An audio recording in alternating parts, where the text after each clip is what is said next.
रुकना। उपस्थिति जांचने का समय। 1, 2, 3, 4 ऐसा लगता है जैसे आप सभी यहीं हैं। लू शेंग कहाँ है? वह क्यों गायब है? क्या वह हमारा पीछा नहीं कर रहा था? लू शेंग आपके आगे दौड़ा। शिक्षक, क्या तुमने उसे नहीं देखा? क्या? कोई रास्ता नहीं। जियो युन, आइए एक पल के लिए रुकें और बाद में फिर से ऊपर जाने से पहले आराम करें। वरिष्ठ भाई, मेरे पास अभी भी कुछ ऊर्जा बाकी है। यह मार्शल सेंट माउंटेन में आपका पहली बार है, इसलिए आप इसके कुछ नियमों को नहीं जानते हैं। यह मेरे लिए आपको यह समझाने का बिल्कुल सही समय है। नियम? क्या नियम? हम पहले ही उस क्षेत्र में कदम रख चुके हैं जहां एन स्टोन सीढ़ियां हैं। चूंकि सब कुछ बादल और धुंध में घिरा हुआ है, आप ठीक से नहीं देख सकते हैं। इन 5 पत्थर के चरणों को स्वर्गीय कानून का मार्ग कहा जाता है। 200 साल पहले एक ही बंधन में स्वर्ग तक पहुंच सकते हैं। वरिष्ठ भाई, क्या आप केवल महत्वपूर्ण भागों पर प्रकाश डाल सकते हैं? मैं यह सब पहले से ही जानती हूं।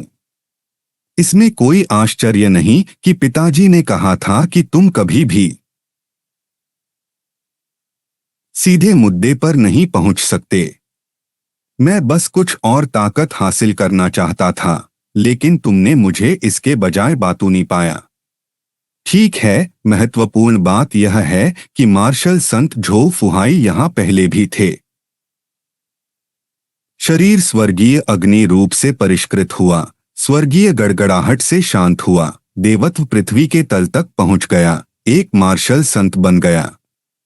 यहां तक कि पूरा मार्शल सेंट माउंटेन अभी भी उसकी ऊर्जा में डूबा हुआ है। 30 वर्ष या उससे कम आयु वाले सभी मार्शल कलाकार यहां आ सकते हैं। यदि वे पर्याप्त प्रतिभाशाली हैं, तो एक ही सांस के लिए रुकने के बिना स्वर्गीय कानून के रास्ते से गुजरना मार्शल सेंट झो फुहाई द्वारा पीछे छोड़ी गई मार्शल आर्ट क्षमता को ट्रिगर करेगा, जिससे हेवेन और पृथ्वी की एक अत्यंत दुर्लभ घटना है। स्वर्ग और पृथ्वी की घटना वास्तव में किस प्रकार का? सबसे अधिक संभावना। क्या हो रहा है? हाँ, यह वही है, घूमते बादल और धुंध, अजीब लहरें जो अभूतपूर्व हैं, भविष्य में निश्चित रूप से एक मास्टर के रूप में पदोन्नत किए जाएंगे, यहां तक कि स्वर्ग भी। अविश्वसनीय। सफेद व्हेल, यह उन सभी में सबसे बड़ी घटना है। बहन, हम अभी इतिहास देख रहे होंगे। इसका अर्थ क्या है? इसका मतलब है पहाड़ की चोटी पर कम से कम 3 लोग हैं जो भविष्य में मार्शल संत बनने की क्षमता रखते हैं। क्या? 3 योद्धा संत? मैंने ऐसा नहीं कहा। मैंने बस इतना कहा कि उनमें क्षमता है, ऐसा नहीं कि वे एक हो जाएंगे।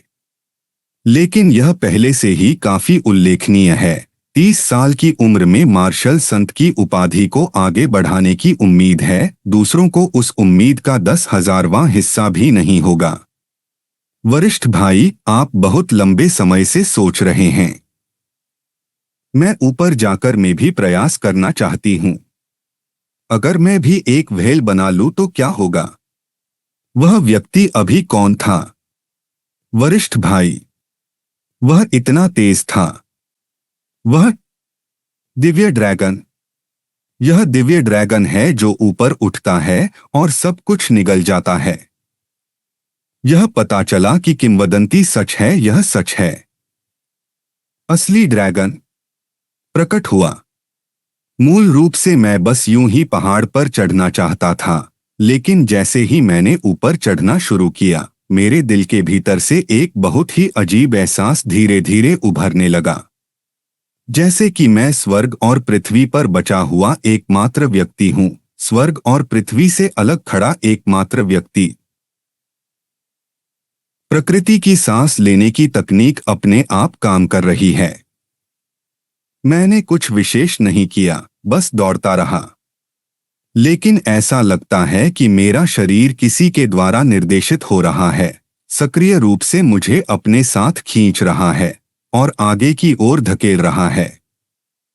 यह क्या है? अभी वहां 3 व्हेल थीं और अब एक ड्रैगन है। क्या यह किसी प्रकार का स्वागत समारोह है? क्या इसका असर मेरी मार्शल आर्ट पर पड़ेगा? इतनी प्रबल ऊर्जा। कौन है वो? उसने वास्तव में दिव्य ड्रैगन घटना को जन्म दिया। सफेद व्हेल का कारण बनने वाले जी दाओ जुड़वा बच्चे और चाओए मार्शल स्कूल के सेंट मियाओ दोनों उससे कमतर हैं। यह अद्वितीय राक्षस कहां से आया? हजारों लहरें इकट्ठी हो गईं, दिव्य ड्रैगन ऊपर की ओर उड़ गया और सब कुछ समर्पित हो गया। यह पहली बार है जब मैंने ज्यून पर्वत में ऐसी राजसी घटना देखी है। जल्दी से किसी के पास जाकर पता लगाओ कि वह व्यक्ति कौन है। हाँ, यह अपमानजनक है। यदि मैंने इसे अपनी आंखों से नहीं देखा होता तो मुझे लगता कि यह स्वयं मार्शल संत था। नहीं, उसने जो पहना है वह 7वीं सेंट मार्शल यूनिवर्सिटी की वर्दी है। वह 7वें सेंट मार्शल विश्वविद्यालय से है। क्या विश्वविद्यालय के उस शाश्वत कचरे ने वास्तव में ऐसे राक्षस को जन्म दिया? कई मार्शल संत जो अपनी युवावस्था में जियुन पर्वत पर चढ़े थे केवल 1 या 2 सफेद व्हेलों के प्रकट होने का कारण बने। फिर वह बच्चा कितना गुणी और सक्षम है। वह वास्तव में एक मार्शल संत से 100 गुना आगे निकल गया। बिल्कुल नहीं, यह असंभव है। मैं इस युवक को पहचानता हूं, वह 7वीं सेंट मार्शल यूनिवर्सिटी का अलौकिक प्रतिभाशाली व्यक्ति है। वह व्यक्ति जिसने सभी 7 टावरों को हरा दिया।